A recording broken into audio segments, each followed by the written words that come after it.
চলো একটা get ready with me তোমাদের সাথে শেয়ার করে ফার্স্টে মুখটা ক্লিন করে নিয়ে তারপর টোনার অ্যাপ্লাই করে নিলাম, তারপর ময়েশ্চারাইজার অ্যাপ্লাই করে নিয়ে তারপর একটা কনসিলার দিয়ে ভালো করে চোখের ডার্ক সার্কেলসগুলো হাইড করে নিয়ে বিউটি ব্লেন্ডার দিয়ে সেটাকে ভালো করে ব্লেন্ড করে নিলাম। তারপর কম্প্যাক্ট পাউডার দিয়ে মুখটাকে ভালো করে সেট করে নিলাম, যেখানে যেখানে আমাদের ঘাম হয় সেগুলো ভালো করে সেট করে নিয়ে তারপর একটা লিপ বাম অ্যাপ্লাই করে নিয়ে তারপর আমি কাজল অ্যাপ্লাই করলাম, যেটা ভারতনাট্যম ক্লাসের জন্য সবচেয়ে বেশি ইম্পর্টেন্স। মার্চ করে নিলাম ভালো করে একটা মাস্কারা দিয়ে, তারপর চোখের আইল্যাশগুলো কোট করে নিলাম, তারপর একটা নিউড লিপস্টিক অ্যাপ্লাই করে নিলাম, তারপর আইলাইনার দিয়ে টিপ পরে নিলাম, কারণ টিপটা পরলে মুখটা আরও বেশি এনহ্যান্স করে।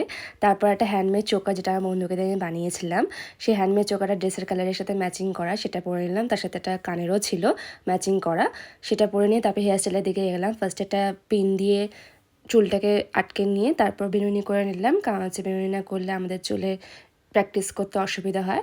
তো this is my Bharatanatyam classes যাওয়ার জন্য মেকআপ লুক। ভিডিওটি ভালো লাগলে তোমরা লাইক করে দিও।